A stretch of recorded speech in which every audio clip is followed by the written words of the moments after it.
Application के द्वारा जो प्रैक्टिस सेट डाले गए थे उसको टोटल 20 प्रैक्टिस सेट थे, उसको हमने समाप्त कर दिया है। आज से हम प्लेटफॉर्म के द्वारा जो प्रैक्टिस सेट है बीपीसी टीचर भर्ती के लिए, उसके लिए वो प्रैक्टिस सेट का प्रैक्टिस करेंगे। मेनली मैथ के क्वेश्चन को प्रैक्टिस किया जाएगा इस सभी वीडियो में। चलिए देखते हैं।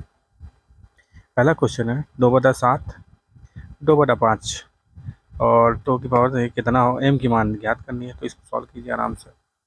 तो ऐसे होता है 2/7 -3 इंटू 2/7 -5।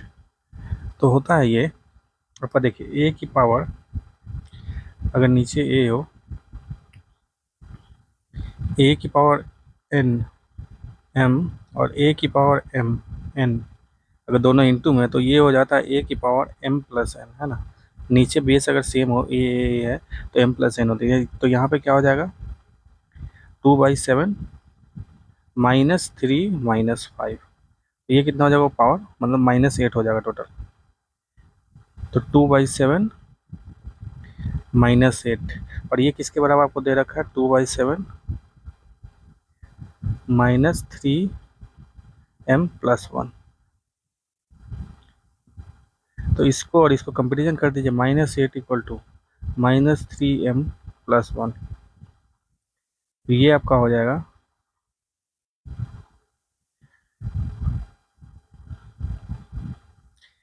-8 -1 = -3m, -9 = -3m, तो m = 3, माइनस से माइनस प्लस हो गया और 3 बचेगा। ठीक, तो m = 3, इसका आंसर ए हो जाएगा।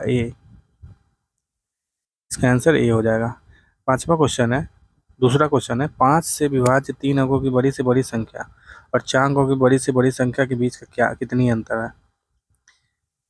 कितनी संख्याएं हैं के बीच कितनी संख्याएं हैं, हमें अंतर नहीं निकालना, संख्याएं निकालना। क्वेश्चन को थोड़ा ध्यान से पढ़ा कीजिए। तो 5 से विभाज्य 3 अंकों की बड़ी से बड़ी संख्या, तो 3 अंकों की बड़ी से बड़ी संख्या 1 2 3 अंकों के, और 5 से विभाज्य मतलब समझ रहे लास्ट में 5 होगा। ठीक, वो बड़ी से बड़ी संख्या है, 5 अगर लास्ट में होगा तो मतलब वो डिवीजन हो जाएगा, 5 से उसको डिवाइड करें। और बड़ी से बड़ी संख्या लाना तो आपको 9 9 सब पे डाल दीजिए, है ना। ये होगा 5 से सबसे बड़ी विभाज्य संख्या। और 4 अंकों की बड़ी से बड़ी संख्या, 4 अंकों का 1 2 3 4, 4 अंकों में इतना हो जाएगा 5 हो जाएगा। ठीक, और सबसे बड़ी लेना है तो 1 2 3 ये कर दिए। ये 5 से डिविजिबल होगा, ये भी 5 से डिविजिबल होगा। अब दोनों के बीच में कितना नंबर है ये हमें निकालना है, टोटल कितनी संख्याएं हैं। तो देखिए फाइनल कितना 9 9 9 5, ये 9 9 5। तो देखिए मैट्रिक प्रोग्रेशन एक पढ़ा होगा जिसमें फॉर्मूला होता है an = a0 मतलब पहला नंबर प्लस d × n-1। हमें यहाँ पे क्या दिया हुआ, डी दिया हुआ, डी क्या है 5 5 है डी, a0 है, an पता है, n निकालना है। an क्या देगा, मतलब लास्ट नंबर क्या है 4 अंकों की सबसे बड़ी 5 से डिविजिबल ये है। फिर 3 अंकों की सबसे बड़ी 5 से डिविजिबल कर लेते हैं, प्लस डी की डिफरेंस कितना है 5 होगा n-1। तो ये हो जाएगा, इसको माइनस करने से 9000 आ जाएगा और 5n-1। ठीक, तो ये कट जाएगा आपका 18 मरते, ये 18 मरते कट गया। तो n-1 कितना आ गया, n-1 18 आ गया, 1800 आ गया बताओ। तो n कितना आ जाएगा 1800 + 1। और यहाँ पे क्या है कि अपने जो लास्ट वाला नंबर है उसको भी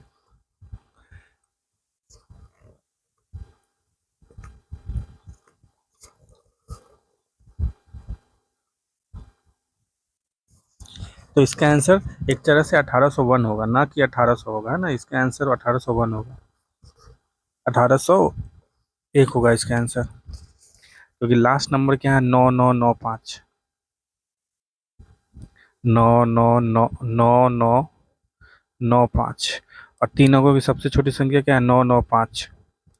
तो ये तीनों के बीच में तीनों टोटल कितना हमने इसको लेके बनाया है। तो इन जो निकाला अरिथमेटिक प्रोग्रेशन से, वो 5 का गैप में जो आया तो 1801 आ रहा है, 1801। तो इसका आंसर 1801 होगा, ना कि डी आंसर होगा इसका। और अब ऑप्शन को मान लीजिए क्वेश्चन एग्जाम में आएगा तो दिमाग मत लगाइए, 1800 ही मार के निकल जाइए, ठीक है ना। अगर वो क्योंकि इसके आसपास एक का चक्कर आ रहा है बस, ठीक। मान लीजिए दिमाग कोई और तरीके से बनाया तो 1800 आ गया उसको, तो उसी को मान लेंगे, इसीलिए 1800 ही मार के आ जाइएगा, अदरवाइज इसका 1801 ऑप्शन होगा। 1200 सेब लड़कों के एक समूह के बीच वितरित किए गए। प्रत्येक समूह के लड़के के समूह में मौजूद लड़कों की संख्या के 3 गुने के बराबर सेब मिले। समूह में लड़कों की संख्या कितनी है, देखिए देखिए 1200 है, एक समूह का लड़का है, एक समूह लड़के के हैं, ठीक।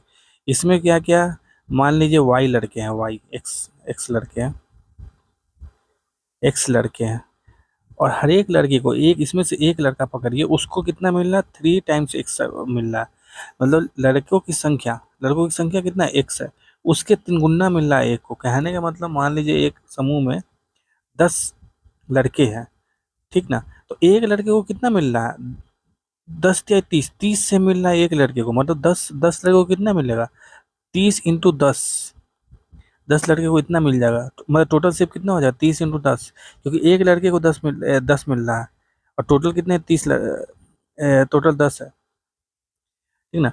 तो मतलब एक लड़के को 3x मिला, और टोटल लड़के कितने, 3x। तो टोटल सिर्फ कितने मिले सबको, सबको कितने लगे, 3x × 1200, एक्स लड़के इंटू 3x। एक लड़के को सेब में 3x मिल रहा है, तो एक्स लड़के को सेब कितना मिलेगा, 3x × x, और यही दे रखा है 1200 के बराबर।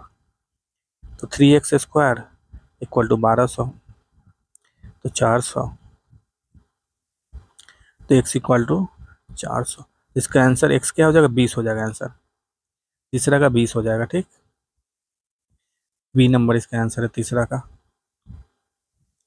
अब चौथा पे आइए, देखिए इकाई स्थान पे हमको निकालना है, इसमें तो कुछ करना नहीं है इसमें। इकाई दहाई, सबसे जो लास्ट में होता है ना इकाई, उसको बोलते हैं यूनिट प्लेस बोलते हैं, फिर दहाई, फिर हजार, वैसे ऐसे करके होता है। तो अगर यूनिट प्लेस पे निकालना है तो आप कभी भी गौर कीजिएगा, अगर उस नंबर में 5 आ रहा है और 2 अगर आ रहा है तो बहुत अच्छा था, क्योंकि 5 × 2 यहाँ पे क्या आएगा, 2 आएगा, और यहाँ पे 64 65 कहीं पे होगा, तो लास्ट में 5 और 2 इंटू करने से 10 आ जाता है, मतलब 0 आ जाता है, तो लास्ट में 0 हो जाएगा। अब 0 को जिससे भी मल्टीप्लाई किए, 9 से 0 हो जाएगा, 0 को 8 से कीजिए 0 होगा। इसलिए अगर एक बार 0 आ गया ना यहाँ पे, उसको कुछों से मल्टीप्लाई कर दीजिए। एक बार लास्ट में 0 आ गया, इसको कुछों से मल्टीप्लाई कर दे, 5 6 7 8, तो लास्ट में 0 रहेगा ही रहेगा, तो इसलिए इसका डी हो जाएगा। दिया गया एक भाज्य 2200 है और शेष फल 13 है, भाजक भागफल के 1/3 के बराबर, तो भाजक याद कीजिए। आपको दे दिया है भाज्य 2200, 2200 दे दिया है भाज्य, मतलब यहाँ पे लिखिए, और आपको शेषफल दे दिया है 13।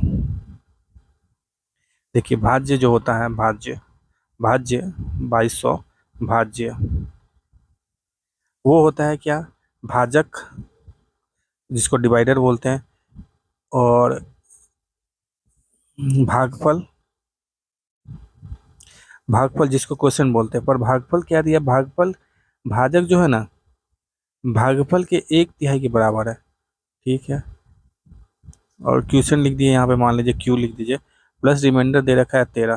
फिर यहाँ पे क्या दिया, भाजक जो है ना डी, वो क्यू का 3 है, 3 है, तो यहाँ पे पुट कर देंगे क्यू इक्वल टू 3D, तो 2200 equal to D into 3D plus 13।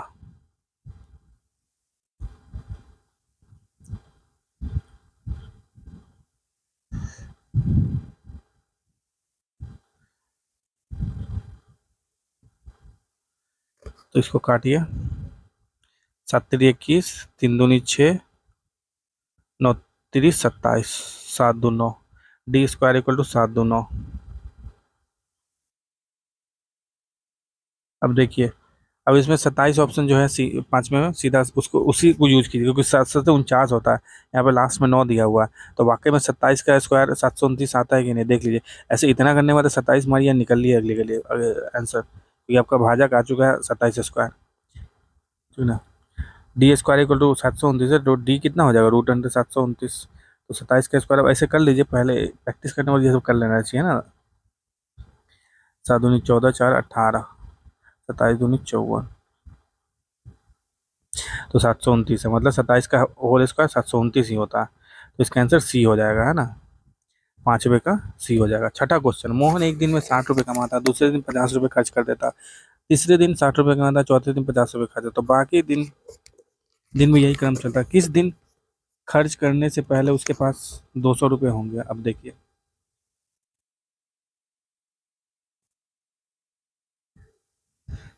अब 200 रुपये होंगे किस दिन उसके, है ना। तो 60 दिन पहले कमाया, दूसरे दिन वो माइनस कर दिया, 50 रुपये खर्च कर दिया, तो 2 दिन में उसको कितना बच रहा है? 10 रुपये बच रहा है। तो 10 रुपये बच रहा है, तो आप 19 दिन में कितना कर देगा? 19 मतलब इसको 19 टाइम कीजिए तो कितना आ जाएगा? 19 190 आ जाएगा। 19 नहीं कीजिए, आपको कीजिए 15 कीजिए, 14 कीजिए, सबसे पहले 14 कीजिए, 140 आ जाएगा। फिर अगले दिन वो कितना कमा लेगा? 60 कमा लेगा, है ना। तो मतलब कि तो हो गया 200 रुपये इसके पास पुड़ गया। फिर उसके अगले दिन भले ही उसका 50 माइनस हो गया, 190 बच जाएगा, 190 नहीं, 50 माइनस और 150 ही बचेगा अगले दिन। उसके नेक्स्ट दिन अलग चीज़ है, पर उस 14 को इंटू करने के बाद ये आ जा रहा है 140, और उसके अगले दिन 160 कमा रहा है। पर ये 14 नहीं है ना, ये 28 होगा, क्योंकि ये 2 दिन में 10 रुपये उसके बाद बच रहा है। 2 दिन में 10 रुपया बच रहा है, इंटू आपने 14 कर दिया, मतलब 28 दिन में उसके पास कितना? 10 रुपया होगा 28वें दिन, सॉरी 190 रुपया होगा, क्योंकि हर एक दिन वो 10 बचा रहा है, तो 28वें दिन उसके पास 190 रुपया होगा। गलती, 14 दिन है तो मतलब 28 दिन है बेसिकली ये, क्योंकि ये 2 दिन में 10 रुपये बचा रहा है, तो 28वें दिन उसके पास कितना रुपया होगा? 10 रुपये हमें दिन बता, हर एक दिन बता रहा है, तो 140 रुपया हो जाएगा, है ना। 28वें दिन, तो 29वें दिन वो क्या उसको फिर से 60 रुपये मिल जाएंगे, तो 200 रुपये हो जाएगा, 60 रुपये मिल जाएगा तो 200 हो गया, ठीक ना। वो तो 29 दिन इसका आंसर हो जाएगा, है ना। 29वें दिन उसके पास 200 रुपये होंगे, तो सी इसका आंसर है। 7वां क्वेश्चन है, निम्नलिखित में जुड़वा अभाज्य संख्याओं का उल्लेख है। तो इस वाले क्वेश्चन में क्या देगा? जुड़वा अभाज्य नंबर, जिसको इंग्लिश में बोलते हैं ट्विन प्राइम नंबर। इसका ये मतलब प्राइम नंबर का मतलब होता है किसी से वन, और वो खुद ही डिवाइड कर सकता है, उसके अलावा कोई नंबर नहीं होता। जैसे कि 19, इसको 1 से डिवाइड कर सकते हो, 19 से डिवाइड, उसके अलावा किसी से डिवाइड नहीं कर सकते थे ना, वो प्राइम नंबर होता है। और ट्विन प्राइम नंबर मतलब 2 होता है, उसके साथ 2 होता है, और दोनों के बीच का जो गैप होता है ना, वो 2 होता है, 2 मतलब समझे, 71 73, ये दोनों प्राइम नंबर, ये भी सब प्राइम नंबर, सब प्राइम नंबर, सब प्राइम नंबर है, पर दोनों के बीच का गैप देखिए, यहाँ पे 2 है, यहाँ पे 4 है, यहाँ पे 4 है, यहाँ पे 4 है, तो ये इसका आंसर हो जाएगा 1 नंबर। एक वस्तु विक्रय मूल्य उसके लागत मूल्य से 20% अधिक अंकित किया गया है, ठीक ना। अंकित किया गया मतलब मार्केट प्राइस उसका 20% अधिक है। यदि X% छूट देने के बाद भी दुकानदार 8% का लाभ अर्जित करता है, तो X का मान निकालिए, ठीक। मतलब मार्केट प्राइस पे वो जाके छूट दे रहा है, उसको डिस्काउंट दे रहा है, ठीक ना। तो इसका कंसेप्ट जान लीजिए क्या होता है। देखिए, हम तो नॉर्मली क्या करते हैं, कॉस्ट प्राइस और सेल प्राइस, मतलब कि क्रय मूल्य और विक्रय मूल्य। तो कॉस्ट प्राइस क्रय मूल्य हो गया, और एक विक्रय मूल्य हो गया, 2 चीज़ तो पढ़ते हैं बड़ा अच्छा से, सेलिंग प्राइस और कॉस्ट प्राइस। इसके अलावा भी बीच में कुछ कुछ चीज़ होता है, ये दोनों के बीच में भी कुछ होता है। कॉस्ट प्राइस से थोड़ा सा प्लस करके कुछ कुछ रुपया डाल, कुछ रुपया डाल के नहीं, दिखा के मार्केट प्राइस कर देते हैं, मार्केट प्राइस करते हैं। मार्केट प्राइस जो आपको दिखाता है ना, प्राइस टैग, जो टैग होता है जो कागज़ पे लिखा था, वो मार्केट प्राइस उसको बोलते हैं। फिर इसमें डिस्काउंट दे देते हैं, और डिस्काउंट देने के बाद ना सेलिंग प्राइस होता है एक्चुअल में। इस 2 चीज़ बीच में आता है, कॉस्ट प्राइस सेलिंग प्राइस के बीच में। तो इस क्वेश्चन में यही दे रखा है इन्होंने, इस क्वेश्चन में यही दिया है इन लोगों ने। तो 20% अधिक किया, मतलब 20% यहाँ पे प्लस कर दिया इन्होंने मार्केट प्राइस में, फिर डिस्काउंट दे दिया X% इन्होंने, तो सेलिंग प्राइस किया ना, वो भी 8% लाभ दे रहा है, 8% आपको लाभ दे रहा है। किसके रिस्पेक्ट में? इसके रिस्पेक्ट में 8% लाभ दे रहा है आपको। तो बताइए ये एक्स की वैल्यू क्या है? तो करना क्या है आपका? देखिए मार्केट प्राइस क्या हो गया, 20% अधिक। अधिक का मतलब क्या हुआ? 100/20/100 इंटू कॉस्ट प्राइस।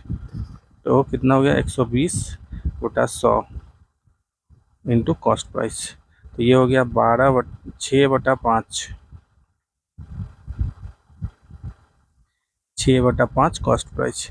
0 0 कट जाएगा और ये। अब देखिए यहाँ पे कॉस्ट प्राइस, मार्केट प्राइस कितना है? कॉस्ट प्राइस का 20% है ज़्यादा, 100 + 20/100 इंटू कॉस्ट प्राइस। तो 120/100 कॉस्ट प्राइस।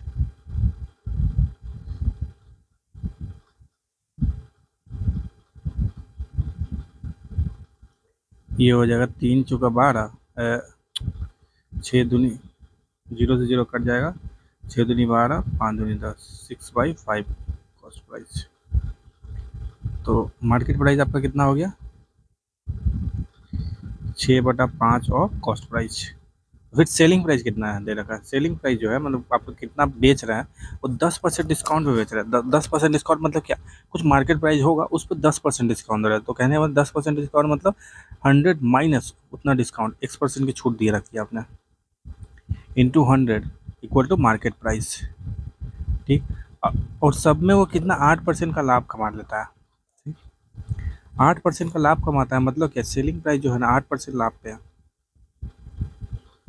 देखिए सेलिंग प्राइस हो गया आपका 100 minus X/100 into cost price और into market price. Market price कितना है? 6/5 और कॉस्ट प्राइस। और फिर एक और सेलिंग प्राइस एक और तरीके से 8% लाभ पर दे रहा है। मतलब कॉस्ट प्राइस का 8% लाभ मतलब क्या होता है? 100 + 8 divided by 100 into cost price. ठीक। अब देखिए दोनों सेलिंग प्राइस बराबर होगा, ठीक ना? तो आप क्या कीजिए, इसको और इसको इक्वल कर दीजिए। ठीक, इक्वल कीजिएगा तो क्या होगा? कॉस्ट प्राइस से कॉस्ट प्राइस कट जाएगा, 100 से 100 कट जाएगा, 6/5 बचेगा इधर। तो 6 को इससे इंटू कीजिए और 5 को इससे इंटू दो। कहने का मतलब 6 into 100 minus x, 5 into 100 plus 8। तो ये क्या होगा? 600 minus 6x equal to 500 plus 40। ठीक, तो 600 माइनस 500 कितना होगा? 100 प्लस ये 40 है, नॉट 400, 40 है, minus 40 equal to 60 equal to 6x। ठीक, तो 10 मरते कट जाएगा 10, तो x की वैल्यू 10 आ गई। तो क्या x हमें यही पूछ रहा था, x का मान पूछ रहा था, तो 10% हो गया। ठीक ना? यहाँ पे वही कंसेप्ट है, मार्केट प्राइस, डिस्काउंट, ये सब आपको समझना पड़ेगा, छूट को समझना पड़ेगा, अंकित जो किया जाता है प्राइस टैग, उसको समझना पड़ेगा। अब यहाँ पे 9वां क्वेश्चन, एक धनराशि वार्षिक रूप से संयोजित होने पर चक्रवृद्धि ब्याज पर 5 वर्षों में स्वयं की दुगनी हो जाती है। तो कितनों वर्षों में वो 4 गुनी हो जाएगी? वर्षों में स्वयं की दुगनी हो जाती है। तो अमाउंट क्या होता है कंपाउंड इंटरेस्ट के केस में? P into 1 + R/100 power n। अब क्या बोला? ये अमाउंट जो हो गया ना, अमाउंट अब आज के समय 5 साल बाद, n जब 5 साल हो जा रहा है, तो ये अमाउंट 2p हो जाएगा, दोगुना हो जाएगा। तो 2 इंटू 2 कट, p तो p कट गया। तो कहने का मतलब 2 इक्वल टू 1 + R/100 की पावर 5। अगर इसका वैल्यू आ जा रहा है 2, अब हमें करना क्या है? इसको 4 कर देना है, इसको हमें 4 बना देना है। कहने का मतलब अब ये 4 गुना हो रहा है, 4 गुना हो जा रहा है, मतलब ये 4p हो गया। तो p से p कट गया, तो यहाँ पे 4 आ गया। तो यहाँ पे 4 कब आएगा? जब इतना एक और बार इंटू कर दीजिएगा, 1 + R/100 इंटू 5, फिर एक और 1 + R/100 इंटू 5, तब जाके इधर 4 आ जाएगा ना। ये दुगुना का मतलब इधर हुआ ये प्लस ये, तब ना 5 + 5 हो जाए पावर, क्योंकि प्लस में हो जाता है। ये कि हमने पहले क्वेश्चन में देखा था, पावर प्लस में हो जाता है अगर बेस सेम है तो। तो कहने का मतलब टोटल साल कितना हो गया, 10 साल हो गया। मैथमेटिकली ऐसे सॉल्व करना। देखिए ये सब क्वेश्चन को सॉल्व करना, ये ऑब्जेक्टिव एग्जाम में बहुत मुश्किल होता है कि 1 + r⁴ ऐसे ही शॉर्टकट वाले ही हैं नॉर्मली क्वेश्चन आएंगे, जिसमें आप थोड़ा सा मैथ लगाइएगा तो निकल जाएगा। मतलब एग्जैक्ट उसको सॉल्व नहीं करना होगा, थोड़ा सा मैथ लगा के निकल जाएगा। तो 9वां का आंसर बी हो जाएगा। 10वां क्वेश्चन है, एक कार्यशाला में सभी कर्मचारियों का औसत वेतन 1800 है। 7 तकनीशियनों का औसत वेतन 2400 है, शेष कर्मचारियों का औसत वेतन 12,000। तो कार्यशाला में कर्मचारियों की कुल संख्या कितनी है, अब देखिए।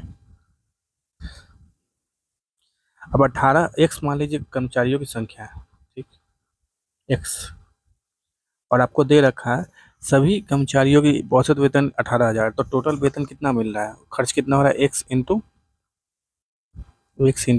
18,000। ये टोटल सबको इतना पैसा मिल जा रहा मतलब। और 7 तकनीशियन का औसत वेतन इतना है, तो 7 लोगों को इतना मिल रहा है, तो टोटल उन लोगों को कितना रुपया मिल रहा है, 24,000 प्लस। तो और बचे कितने, अब 7 हो गए इधर टेक्नीशियन, और बचे कितना, x-7। इनको मिल रहा है 12,000 रुपये एवरेज, तो 12,000 इंटू कर देंगे। तो यही है कहने का मतलब, 18,000 लोग टोटल थे, 18,000 सबको मिल रहा था टोटल में। तो एक को मिलेगा एक्स, इंटू एक्स कर दीजिए। 24,000 टोटल थे, 24,000 7 लोग को मिल रहा था, तो इंटू 7 कर दिए टोटल करने के। x-7 बचे, और उसमें से 12,000 सब उनको मिल रहा है। तो एक्स की वैल्यू ऐसे निकल जाएगी यहाँ पे। तो सबको हज़ार हज़ार पहले सब हटा दीजिए, ठीक ना, हज़ार हज़ार हज़ार हटा दिए। तो इधर की क्या हो गया 18x इक्वल टू 24 × 7, 24 × 7 कीजिए 8, 14, 107 × 14, 15, 16, ठीक। फिर यहाँ पे हो गया 12x-84। ये सब इधर एक्स वाला टर्म एक साइड लेके आ रही है एलसीएम में। तो 18x-12x ये हो जाता है 6x। तो इधर इधर क्या है, 168 - 84, ये बचेगा आपका 4 इक्वल टू 4 और 8, सीधा 8 हो जाएगा। तो एक्स की वैल्यू यहाँ पे कितनी आ जाएगी, एक्स की वैल्यू आप इंटू कीजिए तो एक्स की वैल्यू कितनी आ जाएगी, 6, 1, 2, 4, 6 × 24, एक्स इक्वल टू 4, 24, 14। एक्स की वैल्यू 14 हो जाएगी, यहाँ पे ए आंसर इसका है, 10वां का ए आ जाएगा। एक्स और वाई एक साथ मिलकर एक काम को 8 दिन में पूरा कर सकते हैं। यदि अकेले एक्स उस काम को 40 दिन में पूरा कर सकता है, तो वाई अकेले उस काम को कितने दिन में पूरा करेगा, देखिए। एक्स और वाई एक साथ मिलके, तो कहने का एक्स और वाई एक साथ मिलके एक काम को 8 दिन में पूरा कर रहा है, तो एक दिन में वो कितना कर रहा है, 1/8।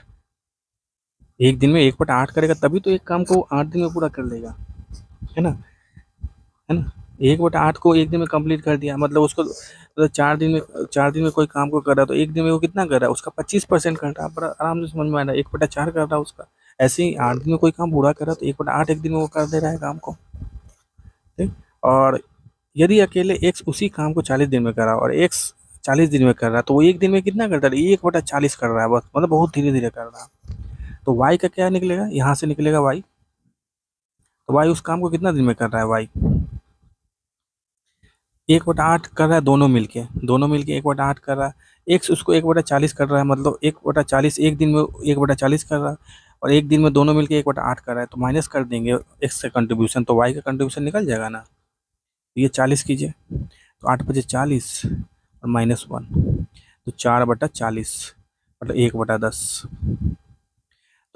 तो, इसका क्या मतलब हुआ, वाई एक दिन में 1/10 कर रहा है।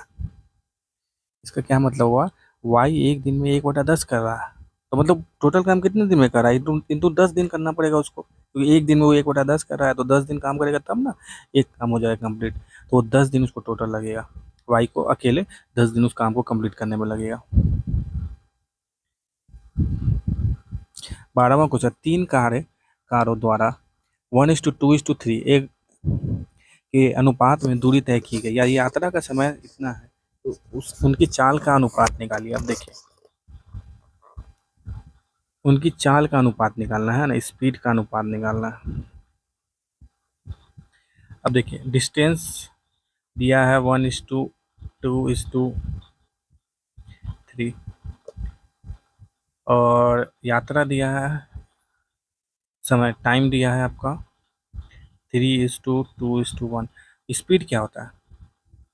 Distance by speed, distance by time होता है स्पीड। तो हम हर एक में ऐसे कर देते हैं 1/3, एक इधर से उठाया 3 इधर से था, इस टू 2/2, ठीक ना, इस टू 3/1 ऐसे हो गया, क्योंकि हमने डिस्टेंस उठाया फिर स्पीड उसके करस्पॉन्डिंग उठाया, तो ये रेशियो हो गया, स्पीड का रेशियो हो गया। और इसको थोड़ा तोड़ देना है, और क्योंकि बेस को हटा देना, 3, 2, 1 है, तो टोटल 6 से इंटू कीजिए, 6 से पूरा ऊपर इंटू कीजिए टोटल। तो 6 से इंटू कीजिएगा तो क्या होगा, इधर 6 बचेगा, इधर 2 बचेगा, 2 बचेगा, यहाँ पर 2 बचेगा, यहाँ पे क्या बचेगा, 6 से इंटू करने पे आपका 6 बचेगा, और इधर क्या बच जाएगा, 18 बचेगा। तो यहाँ पे एक और फिर से ये कट जाएगा 1:2, तो 2 से 3 कटेगा और 2, और ये कट जाएगा 9, 1:3:9, तो स्पीड का रेशियो 1:3:9 आ जाएगा आंसर। अब नेक्स्ट क्वेश्चन है 13वां क्वेश्चन। एक समान वार्षिक साधारण ब्याज पर कोई निश्चित धनराशि 3 वर्षों के बाद बढ़कर इतना रुपया हो जाता है, 8 वर्षों में इतना हो जाता है, तो वही धनराशि उसी साधारण ब्याज पर 5 वर्षों के बाद बढ़कर कितना होगा। देखिए 3 वर्ष में उसको मिल रहा है, अमाउंट मिल रहा है, अमाउंट है ये अमाउंट 6,4,2,5, और 8 वर्ष में उसको मिल रहा है अमाउंट 8,8,0,0। 8 वर्ष में तो टोटल कितना गैप है, 5 वर्ष, तो 5 वर्ष में वो कितना जो बढ़ा, वो रुपया उसका जो बढ़ा है वो कहाँ से बढ़ा, कहाँ से आया, वो इंटरेस्ट हुआ, मतलब सिंपल इंटरेस्ट, मतलब साधारण ब्याज हुआ, उतना उसको मिला, मतलब 5 वर्ष में वो इंटरेस्ट कितना कमा रहा है। देखिए 8800 माइनस 6,4,2,5, तो 7,5,4,3,7, तो 5 वर्ष में इतना वो ये कमा ले रहा है, इंटरेस्ट कमा ले रहा है। अब आपको पूछ रहा है 5 वर्ष बाद कितना इसकी बढ़कर कितनी होगी, है ना, कितना उसको मिलेगा। देखिए 3 वर्ष में वो अमाउंट इतना हो जा रहा है, तो हम दो इंटरेस्ट और ऐड कर दें, 2 × I, मतलब 2 इंटरेस्ट और कर देंगे, तो 5 साल के बाद उसका अमाउंट पता चल जाएगा कितना उसके पास पैसा होगा। 5 वर्ष का आपको इंटरेस्ट इतना पता चल चुका, तो 1 वर्ष में कितना होगा, 2, 3, 7 + 5, 1 वर्ष में वो हर एक, क्योंकि सिंपल इंटरेस्ट लीनियरली बढ़ता, हर एक साल आपको इंटरेस्ट बराबर बराबर मिलेगा। पहले साल में भी 5 रुपये मिलेगा, तो दूसरे साल में भी 5 ही रुपये मिलेगा। चक्रवृद्धि ब्याज में बदल जाता है, इंटरेस्ट बदल जाता है, पहले साल में 5 मिलेगा तो अगले साल हो सकता है 7 रुपये मिले, उसके अगले साल हो सकता है 10 रुपये मिले, और यहाँ पे आपको हमेशा 5 रुपये ही मिलेगा हर एक साल, इसीलिए हम सीधा 5 से डिवाइड कर दिए। तो 2, 3, 7, 5 को डिवाइड कीजिएगा 5 से, तो ये आ जाता है आपका, ये आ जाएगा आपका 6×25, सॉरी 5×20, 7×5 = 35, और 50×25 575 आ जाता है ये, ठीक ना। और 500 पर हमने क्या बोला, 575 एक साल में मिल रहा है उसको इंटरेस्ट में, तो 2 इंटरेस्ट कर देंगे प्लस इसमें 3 साल में, तो उसको कितना मिल जाएगा, 5 साल में उसका अमाउंट पता चल जाएगा। तो 475 प्लस इंटू 2 करना है यहाँ पे, 475 इंटू 2 कीजिए, इंटू 2 कीजिए 950, और वो 3 साल में कितना उसका अमाउंट होगा, तो 4, 2, 5, 4, 6, 4, 2, 5, उसमें 950 ऐड कर दीजिए,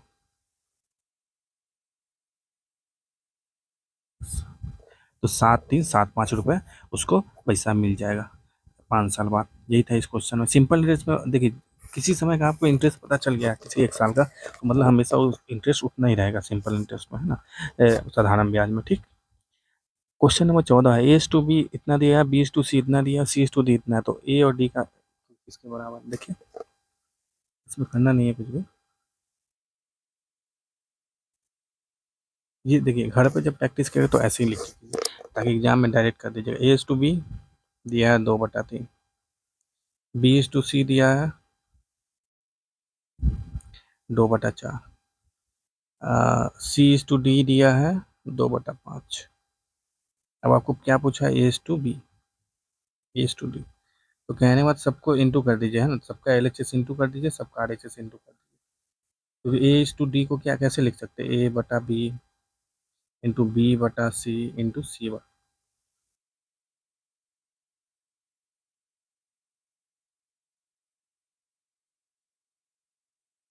A/D को कैसे लिख सकते थे, ए बटा बी इस टू बी बटा सी इस टू सी बटा डी। ऐसे लिख सकते हैं क्योंकि बी से बी कट जाएगा, सी से सी कट जाएगा, ए डी बचा, तो ऐसे लिख सकते हैं। तो यही दिया हुआ आपको 2/3 इंटू 2/4 इंटू 2/5, 2/3 इंटू 2/4 इंटू 2/5।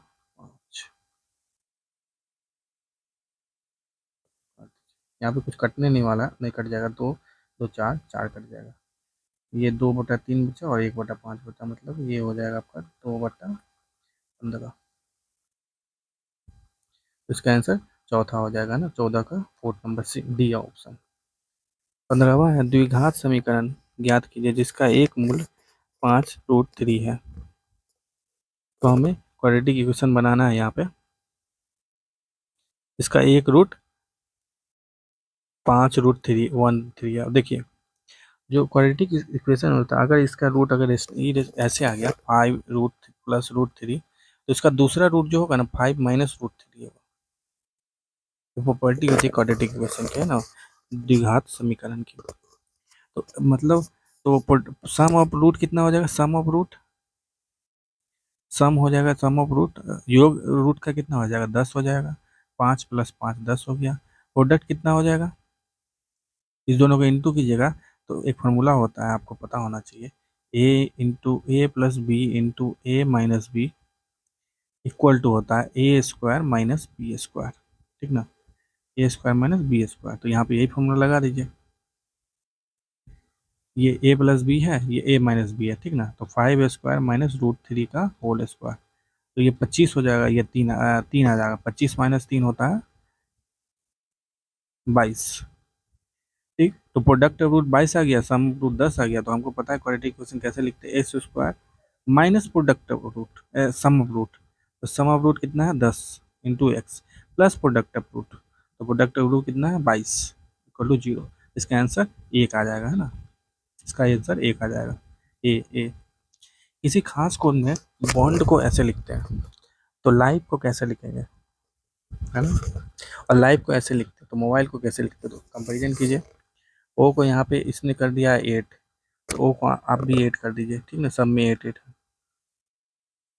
फर्क कहाँ पे है, लास्ट पोजीशन पे, तो लास्ट तो 5 ही आएगा ऐसे। ई को इसने 5 कर दिया, ठीक है, 5 5 5।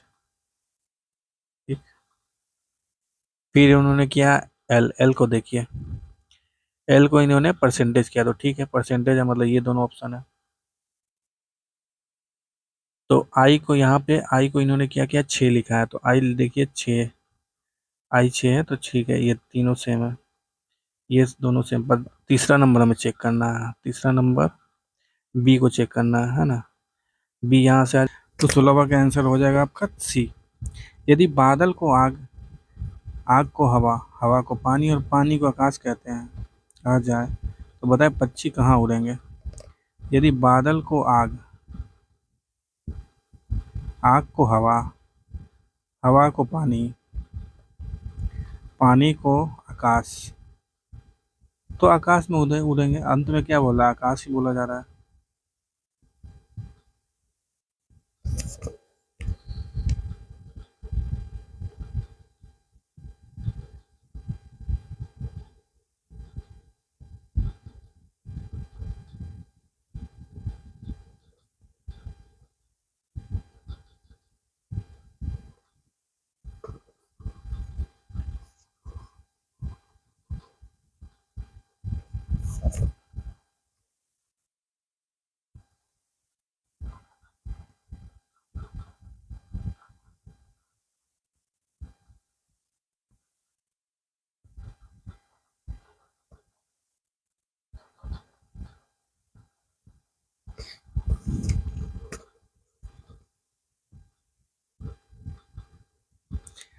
वह सब जो केवल डेंजरस अक्षर से बना है, तो देखिए ऑप्शन से DENS, तो डबल एस तो है नहीं, तो हमें जो बना है वही निकालना है। तो जी से, जी तो है ही, ओ भी है ही, दो डबल ओ नहीं है, तो नहीं बनेगा ये। जी है ही, ए है ही, आर है ही, ई है ही, एन भी है, एस भी है, तो ये बन जाएगा, है ना। इसमें क्या है, डी है, ए है, एन है, सी नहीं है ना, सी नहीं है तो ये नहीं बनेगा बी नंबर। पी के का भाई एम के की बहन है, पी आर का पुत्र है, एम एस की पुत्री से संबंध क्या है।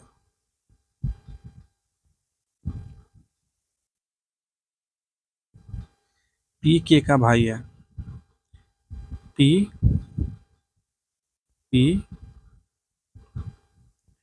पी के का भाई है, पी के का भाई है मतलब ये बॉय है, ठीक ना। और एम के की बहन है, एम के की बहन है, ये गर्ल है, ठीक। एम के की बहन है, पी आर का पुत्र है, पी आर का पुत्र है, आर है इधर में, और पी पुत्र है, पी आर का पुत्र है, तो सही बात है, पुत्री आएगा, सनी आएगा। एम एस, एम एस की पुत्री है, एम जो है ना एस की पुत्री है, एम जो है एस की पुत्री है, गर्ल है, ठीक है, सही है। तो एस और के में संबंध क्या होगा, एस और के में तो माता या पिता होगा, है ना, माता या पिता, तो सी ऑप्शन इसका सही हो जाएगा, माता या पिता, क्योंकि के बारे में पता नहीं चल रहा है आपको। अच्छा, सॉरी, यहाँ पे एस के की संबंध क्या है, तो ये पक्का है कि मदर या फादर में, तो और ये हमें बता रही है पुत्री है, एस जो औरत है एक आदमी, एस की पुत्री है, एम एस की पुत्री है, पी आर का पुत्र है, पी आर का पुत्र है और एम एस की संबंध है। हमें पी आर के बारे में नहीं पता कौन सा सेक्स है, और एस के बारे में नहीं पता ये लड़का है कि लड़की है, अभी तक नहीं पता था, बस इसका और इसका सेक्स पता है, उसके अलावा किसी का नहीं पता कि लड़का है कि लड़की है। इसीलिए या तो ये माता हो सकती है या पिता हो सकते हैं, है ना। इसका आंसर सी हो जाएगा। 20वां क्वेश्चन, ए का 8 प्लस बी का 8 इंटू सी का 8 डिवीजन डी का 8 माइनस, तो ये करना हमें 4, ए का 8 प्लस 4 प्लस 6, बी का 8 इंटू बी इंटू 30, सी है आपका, सी का 8 डिवीजन 10, डी का -7। तो पहले हम बोडमास के हिसाब से क्या करेंगे, बोडमास के हिसाब से BODMAS ये रूल होता है। तो बी से ब्रैकेट, ओ से ऑफ, डी से डिवीजन, एम से मल्टीप्लिकेशन। तो डिवीजन पहले करेंगे, ठीक ना, इसको डिवीजन कर देंगे तो ये कितना आ जाएगा, 3 आ जाएगा। फिर 6 मल्टीप्लिकेशन में, तो फिर मल्टीप्लिकेशन करने, 6 3 18 हो जाएगा यहाँ पर। ये टोटल कितना हो जाएगा, 18 हो जाएगा। तो ये हो जाएगा 4 प्लस 18 -7, तो 18 प्लस 4 22, -7 15।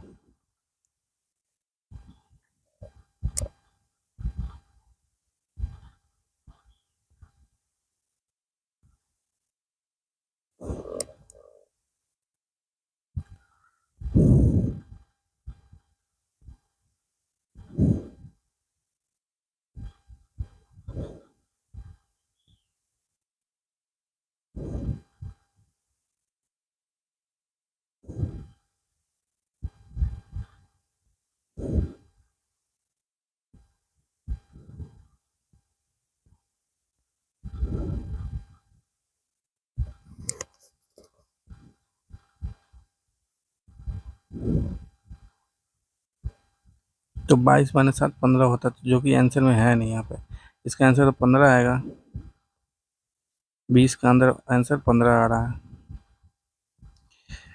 प्रदर्शित की है जो भाषाएं जानती हैं, ठीक है, अंग्रेजी जानती है, फ्रेंच जानती है, जर्मन सभी भाषाएं जानने वाले व्यक्तियों का केवल एक भाषा जानने वाले व्यक्तियों से अनुपात क्या है, ये हमें निकालना है यहाँ पे। सभी भाषाएं जानने वाले व्यक्ति, तो सभी भाषा कौन जान रहा है, ये जो 100 नंबर है ना, ये सब में कॉमन है, मतलब अंग्रेजी भी जान रहा है, फ्रेंच भी जान रहा है, जर्मनी जान रहा है। तो सभी भाषाएं जानने वाले व्यक्तियों का केवल एक भाषा जानने वाले व्यक्तियों से अनुपात क्या है, तो हमें सभी भाषा जानने वाला है 100, और सभी सभी भाषा जानने वाला 100 हो गया, और केवल एक जान रहा, वो कौन लोग हैं, 210 लोग हैं, 200 लोग बस फ्रेंच जानना है, जर्मन जानना है बस 190 लोग, तो मतलब 210 प्लस 200 प्लस 190, इतने लोग एक एक भाषा ही जान रहे हैं। तो 2 2 4 1 5 6, 2 2 4 5, तो 600 लोग एक ही भाषा जान रहे हैं, 100 लोग सब भाषा जानते हैं, तो रेशियो क्या हो जाएगा, 100/1 600, तो ये हो जाएगा 6। ये तो समझ में आ ही रहा होगा ये डायग्राम। इस डायग्राम का मतलब वेन डायग्राम इसको बोलते हैं। ये है जो अंग्रेजी बस जान रहा है, ये 130 जो है ना, ये अंग्रेजी जान रहा है और फ्रेंच जाना, क्योंकि ये दोनों सर्किल के अंदर में, इस सर्किल और इस सर्किल के अंदर में 130, और ये 100 है ना, वो सब सर्किल के अंदर में, इसलिए अंग्रेजी भी जानने वाला, फ्रेंच भी जानने वाला, जर्मन जानने वाला। ठीक, 22वां क्वेश्चन है, तरक्की कम दोस्ती महाविद्यालय प्रवेश परीक्षा, महाविद्यालय उपाधि, नौकरी, साक्षात्कार। तो देखिए, नौकरी कब मिलता है? साक्षात्कार के बाद मिलता है। तो पक्का है कि सबसे लास्ट में आपको नौकरी मिल रही है, साक्षात्कार उसके जस्ट पहले आ जाएगा, तो 4 से पहले जस्ट 5 आ जाएगा, तो ये आंसर हो जाएगा सीधा आपका, यहीं से ये आंसर हो जाएगा। क्योंकि साक्षात्कार दीजिएगा, इंटरव्यू दीजिएगा ना, उसके बाद जाके आपका नौकरी लगेगा और लास्ट में आएगा। प्रवेश परीक्षा आपने पहले दिया, फिर प्रवेश परीक्षा थोड़ा सा एम्बिगुअस भी हो सकता है, आप महाविद्यालय के लिए भी प्रवेश परीक्षा दे सकते हैं, नौकरी के लिए भी दे सकते हैं, समझे। यहाँ पे क्या दिया इन्होंने वैसे सबको एक ही नंबर पे डाल दिया, पर ये हो सकता है, पर यहाँ ऑप्शन के हिसाब से चलना है। रीता की ओर इशारा करते हुए डेविड ने कहा, मैं उनकी माँ के पुत्र का इकलौता पुत्र हूँ। 23वां क्वेश्चन है, रीता की ओर इशारा करते हुए डेविड ने कहा, डेविड और रीता की तरफ इशारा करो, रीता की तरफ इशारा कर रहा है लोग, डेविड यहाँ पे, रीता यहाँ पे। मैं उनकी माँ के पुत्र, माँ है इनकी कोई, ठीक है ना, उनके पुत्र, सन है उनका कोई, सन, मदर के पुत्र, सन के पुत्र का इकलौता पुत्र हूँ, पुत्र कोई है यहाँ पे, तो इकलौता पुत्र सन, बॉय, वन बॉय, वन सन है यहाँ पे। रीता का डेविड से क्या संबंध है? तो रीता का डेविड से क्या संबंध है, ठीक ना, मैं उनकी माँ का बेटा का, ठीक ना, तो ये देखिए आप, बेटा है ये बेटा मतलब ये उनका बाप होगा, बाप होगा, अब बाप का ये है, ये क्या हुई, मदर का ये बेटा हो गया, ये भाई या बहन हो सकता है। आर के बारे में क्या बोला, मैं उनकी माँ के पुत्र का इकलौता पुत्र। तो आर के बारे में ये नहीं कहा जा सकता कि वाकई में कौन है वो, बस इतना पता है कि भाई है, उनके पापा है ना, पापा की बहन है ये, बहन भी हो सकती है और भाई भी हो सकता है। ठीक, ये जो आर है ना, बहन भी हो सकती है, मतलब इनके इनके पापा की बहन भी हो सकती है, ये जो इनके पापा है, ये फादर जो है, इनकी बहन भी हो सकती है ये, और भाई भी हो सकता है। आर के बारे में यहाँ पे सही किया ना, मैं उनकी माँ के पुत्र का इकलौता पुत्र हूँ। और रीता इन्होंने दे दिया है नाम, एक्चुअली रीता दे दिया है, तो रीता तो एक तरह से हम बोल सकते हैं कि ये पुल्लिंग स्त्रीलिंग ये है ना, तो ये बहन है, तो इनकी माँ आपके पापा की बहन क्या कहलाती है, बुआ कहलाती है, बुआ कहलाती है ना, इसका आंसर 23 का बी हो जाएगा।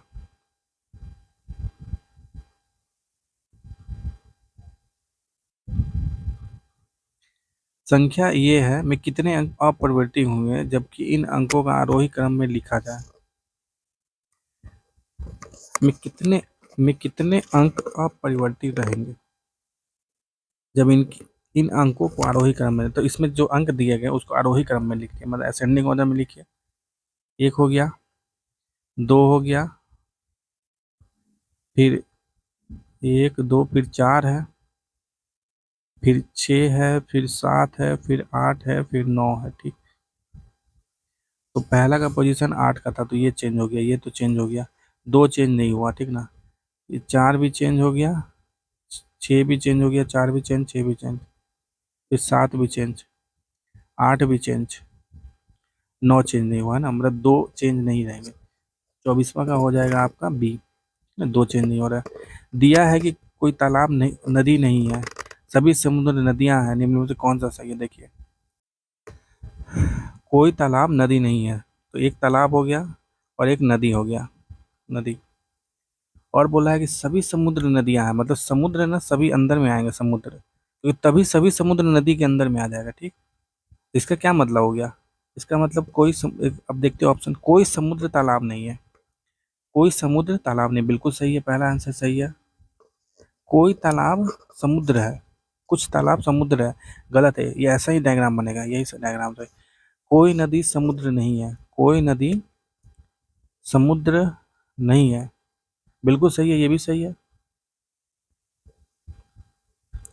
कोई नदी समुद्र नहीं है, बात सही है। यहाँ पे जो नदी सब है,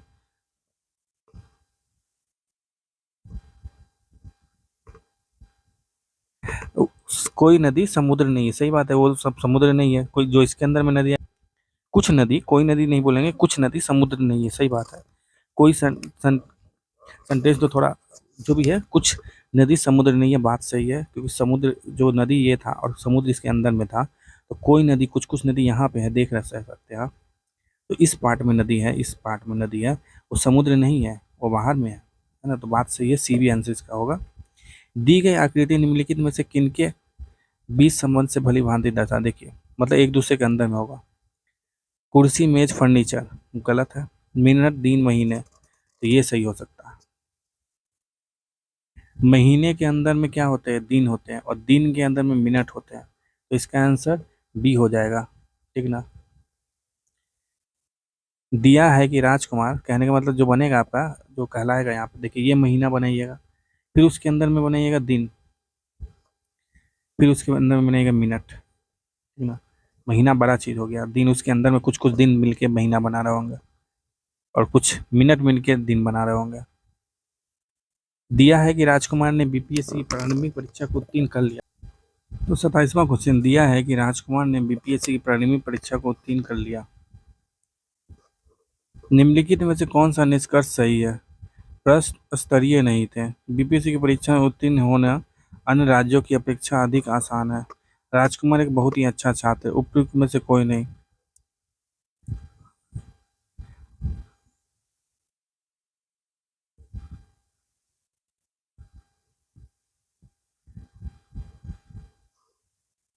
अब देखिए, इसमें तो ऐसा कुछ तो है नहीं कि कोई फंडे बता, उपयुक्त में से कोई नहीं भी मारिएगा तो चलना चाहिए, अदरवाइज उससे बेस्ट ऑप्शन तो, मतलब बेस्ट नहीं, मतलब इन तीनों में बेस्ट ऑप्शन है आपका, राजकुमार एक बहुत ही अच्छा छात्र है, तभी वो बीपीएससी की प्रारंभिक परीक्षा को उत्तीर्ण कर पाया, सही बात है।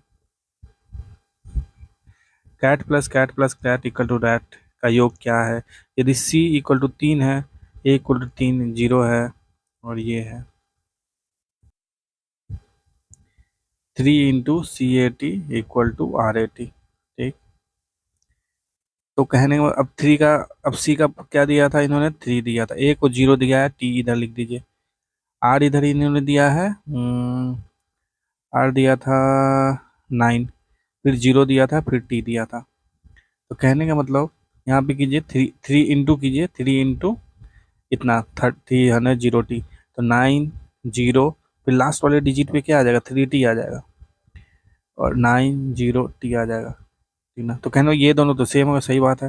अब 3 टी इक्वल टू टी, तो कौन सा ऐसा नंबर होगा जिसका मल्टीपल भी उसके बराबर वो 0 होता है? तो उन्हें टी की जगह 0 आ जाएगा, तो ये कहने में आर ए टी 900 हो जाएगा, 900 0 0 9 0 0, इसका आंसर सी हो जाएगा। यदि इसका माइनस है, ऐसे ऐसे है, तो ये हमें सॉल्व करना है यहाँ पे।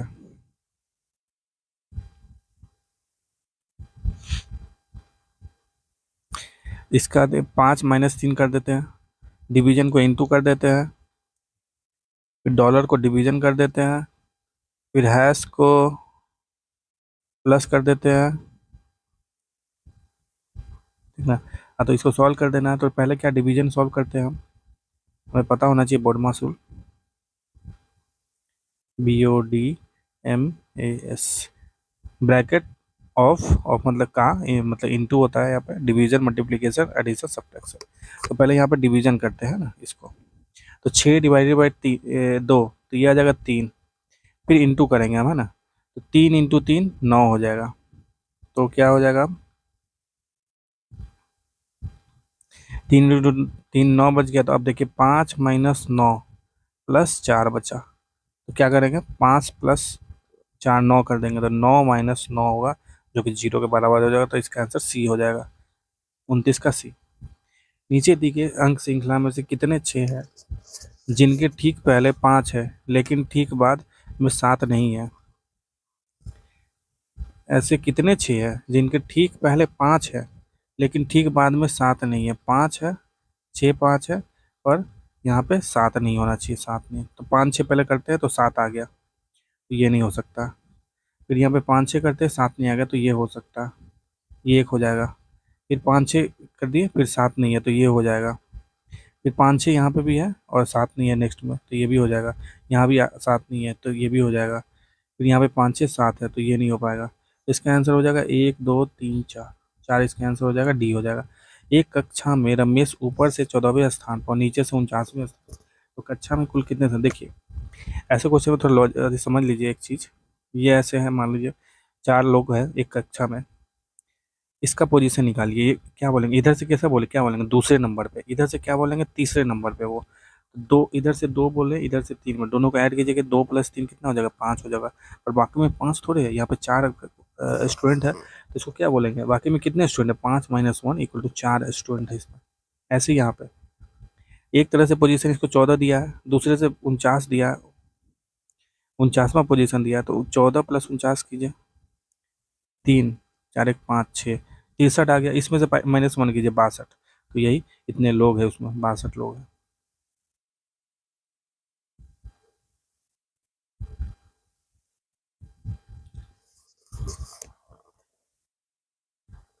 एक आदमी का मुंह पूर्व की ओर है, एक आदमी है यहाँ पे, उसका मुंह पूर्व की ओर है, ठीक ना। एक आदमी का मुंह इधर है पूर्व की ओर, ठीक।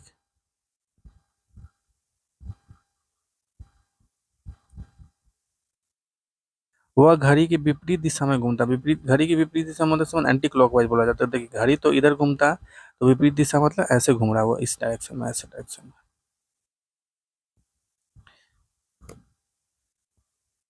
वो इधर घुमा है। वह घड़ी की विपरीत दिशा में 45 डिग्री घूमता, तो 45 डिग्री घूमेगा तो मतलब इधर आ गया वो, इधर, इधर आ चुका है ये। वह घड़ी की दिशा में 270, तो घड़ी की दिशा में इधर घूम रहा है 270, मतलब कि ये यहाँ तक आ जाएगा, तो मतलब कितना आएगा, 180 डिग्री घूम गया, ये इधर आ गया, तो मतलब 180 + 90 करने से 170 डिग्री, तो कहने वाला इधर घूम के ये 270 डिग्री ये टोटल हुआ, और इधर ये फाइनल पोजीशन हो गया। फिर पुनः घड़ी की विपरीत दिशा में 135 डिग्री घूमता है, तो फिर विपरीत दिशा में 135 डिग्री घूम रहा है वो, तो विपरीत दिशा का मतलब क्या, वो ऐसे घूम रहा है 135, तो देखिए 135 मतलब कितना होता है, 90 + 45, तो 90 यहाँ से यहाँ तक हो जाएगा, 45 यहाँ पे आ जाएगा, है ना।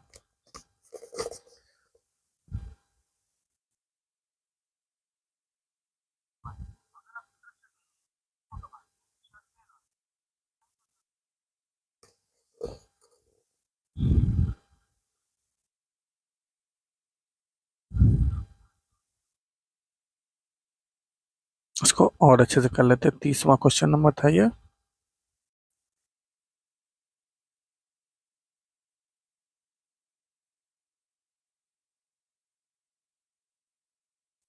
ये पूर्व की ओर मुंह किए हुए है, ठीक। विपरीत दिशा में 45 डिग्री घूमता है, तो यहाँ पे आ गया वो। फिर वो 170 डिग्री घूमता है, ऐसे करके ये ऐसे आ गया, 270 डिग्री ये हो गया 270। ये हो गया ईस्ट, ये हो गया नॉर्थ, ये हो गया वेस्ट। फिर बोला जा रहा है वो 135 डिग्री घूमता है, 135 डिग्री विपरीत दिशा में, ठीक ना। ये कितना डिग्री, 45 डिग्री। ये कितना डिग्री, 90 डिग्री, मतलब इस डायरेक्शन में वो फाइनली आ जाता है। तो इस, क्योंकि 90 डिग्री आ जा रहा है 100, तो 90 + 45 145, तो इसलिए ये फाइनली यहाँ पे आ जा रहा है। तो वह मुंह किस दिशा में घूमता है, तो वह मुंह किस दिशा में, मतलब नीचे, नीचे मतलब किस, क्या बोलते हैं उसको, पूरा पश्चिम बोलते हैं, उत्तर दक्षिण बोलते हैं, नीचे दक्षिण हो गया। 33 है, 6 मिड P Q R S T गोल मेज के चारों ओर इस प्रकार है कि पी क्यू की दाईं ओर आर थीट है, और चलिए देखते हैं इसको।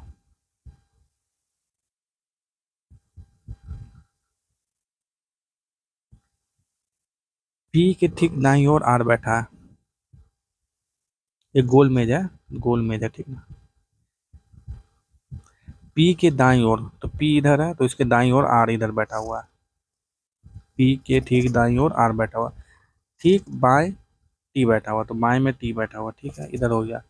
एस क्यू, एस क्यू और टी के बीच में है, टी इधर है मान लीजिए, तो एस इधर होगा क्योंकि क्यू इधर होगा, है ना, क्यू और एस के बीच में टी है, ठीक। क्यू एस और यू के बीच में है, एस यहाँ पे है तो यू इधर होगा, तभी तो यू इस साइड बैठा होगा, तभी तो क्यू बीच में आ जाएगा।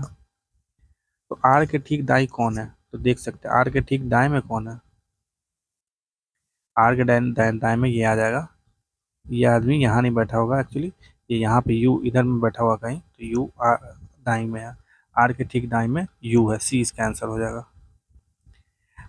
एक परीक्षा में जो गणित की थी, राम को जो अंक मिले वो सोनू और मोनी को मिले, अंकों के योग में अधिक थे, अंकों के योग से अधिक थे। सोनू और पंकज के कुल अंक राम के अंक से अधिक थे। नेहा को पंकज से अधिक अंक मिले, राधा को राम से अधिक अंक मिले, और सबसे अधिक अंक किसको मिला, तो देखिए इसमें एक परीक्षा जो गणित की थी, राम को जो अंक मिले वह सोनू और मोनू को मिले अंकों के योग से अधिक थे। राम को जो मिले, देखिए, ग्रेटर देन सोनू और मोनू, एस प्लस एम, ये बोल रहा है। मोनू को हमने एम लिख दिया, एस से सोनू, आराम से रहे। योग से अधिक मिले, सोनू और पंकज के कुल अंक राम के अंकों से अधिक है, सोनू और पंकज के अंक, पर जब आप सोनू प्लस पंकज कर दीजिएगा वो राम से अधिक अंक हो जा रहा है, ठीक, ये बोल रहा है। नेहा को पंकज से अधिक अंक मिले, नेहा को पंकज से अधिक अंक मिले, राधा को राम से अधिक अंक मिले, राधा को राम से अधिक अंक मिले, इनमें से किसको सबसे अधिक अंक मिले, देखिए, नेहा को पंकज से, राधा को राम से।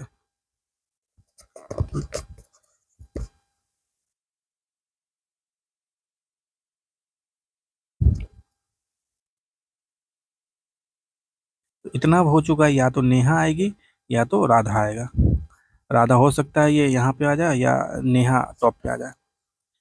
राधा को आप तो बोलेंगे इसमें, क्योंकि हम नेहा और राधा दोनों में से ही टॉप करेगा, इतना पक्का, इतना हम कह सकते हैं।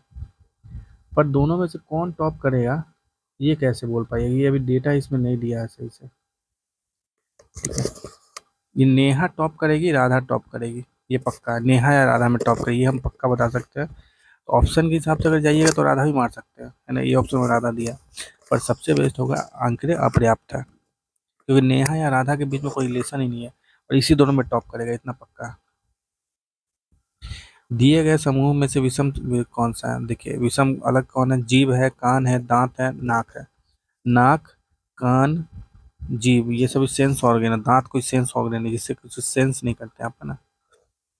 का जल प्रतिबिंब क्या है, इसका जल प्रतिबिंब मतलब कि ऐसे आप नीचे में प्रतिबिंब बन रहा होगा ना, D6Z7F4 लिख दिया यहाँ पर, और इसका प्रतिबिंब नीचे बन रहा होगा, तो ऊपरी में से कोई नहीं है, तो बहुत डिफिकल्ट हो जाए, बहुत टाइम टेकिंग क्वेश्चन हो गया ये, क्योंकि आपको एक एक डिजिट का देखना पड़ेगा यहाँ पे, एक ऐसा नहीं कि एक मिलाइए और निकलिए पतली गली से, ऐसा नहीं है यहाँ पे, तो बहुत थोड़ा सा डिफिकल्ट क्वेश्चन हो गया। तो डी का देखिए ये ऐसा बन जाएगा, डी, डी का तो उल्टा डी है, और 9 का ऐसे बन जाएगा, ठीक। क्योंकि क्या होता है, जो डिस्टेंस इधर से मिरर से जितना डिस्टेंस पे ये है, जैसे ये है डिस्टेंस, ये है, तो उतना ही डिस्टेंस पे नीचे बनेगा ये, और ये वाला इधर आ जाएगा ये, और ये खाली इधर आ जाएगा, है ना, तो इसलिए ऐसा बन जाएगा, ये ऐसा बन जाएगा। जेड तो जेड है,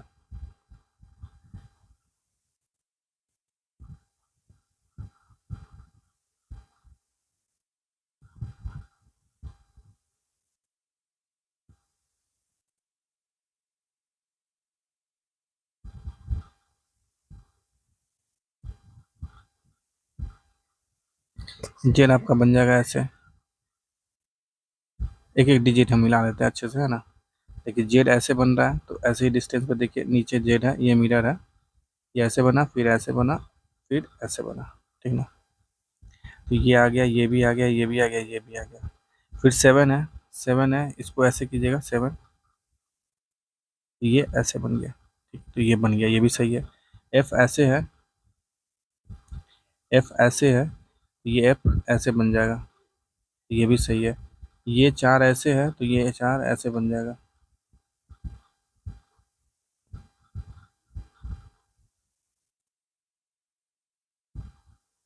ठीक ना, ये 4 ऐसे, तो 20 का आंसर सही आंसर का।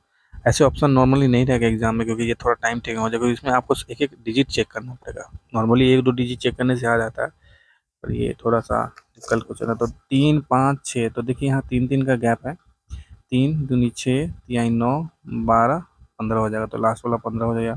ठीक है, 15 हो जाएगा।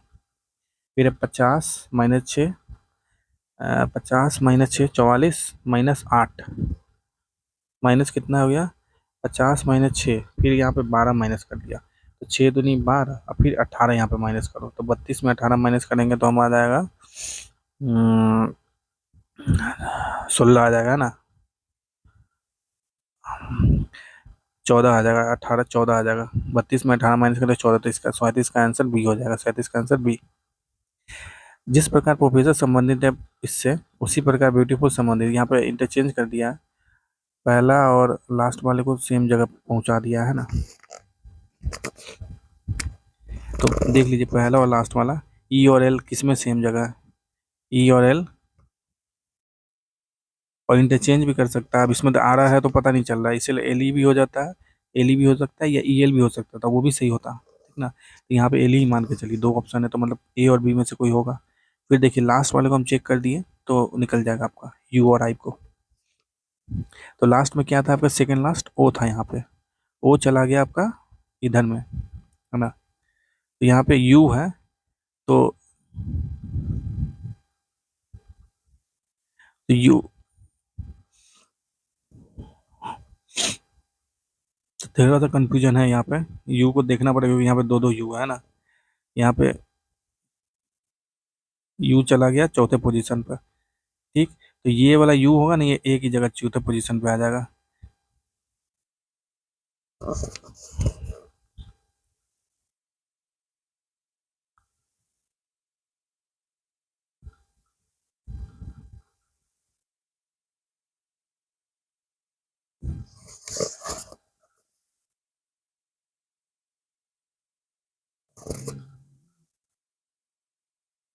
चौथा पोजीशन पे यू है, यहाँ पे एफ है चौथा, यहाँ पर एफ है चौथा पोजीशन में, यहाँ पे चौथा पोजीशन पे यू है, ठीक।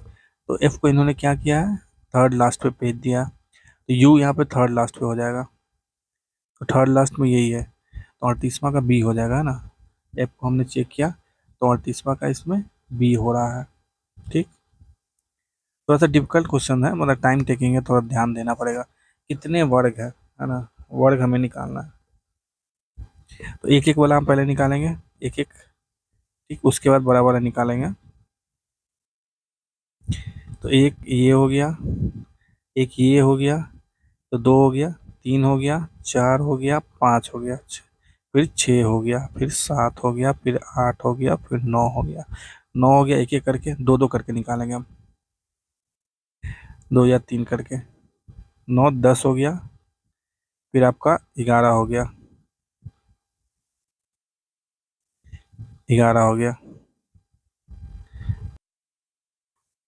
फिर आपका ये भी एक आ जाएगा, 12 हो जाएगा, ठीक। तो 39वां का आपका आंसर हो जा रहा है सी, 12 आ जाएगा टोटल, है ना। जिस प्रकार बोलना संबंधित है, मुंह से आप बोलते हैं, उसी प्रकार निम्नलिखित में कौन सा संबंधित सुनना से, तो कान से आप सुनते हैं, कान का है, सी ऑप्शन में तो सही है। तो ये थे टोटल 40 आपके प्लेटफॉर्म के प्रैक्टिस सेट के पहले सेट का। अगर अगर आपको कोई भी प्रॉब्लम हो रहा है इस प्रैक्टिस सेट में, कोई भी चीज़ समझ में नहीं है, तो नीचे कमेंट कीजिए, कहीं पे आपको दिखेगा आंसर में इधर उधर, तो आप थोड़ा ध्यान से देखिए, आप समझने की कोशिश कीजिए, जितना भी सही हो सके उतना कोशिश किया गया है इसको सही बनाने में। उसके बाद भी आपको डाउट लग रहा है, कुछ गलती लग रहा है, तो नीचे कमेंट कीजिए, इस वीडियो को शेयर कीजिए, चैनल को सब्सक्राइब कीजिए। धन्यवाद।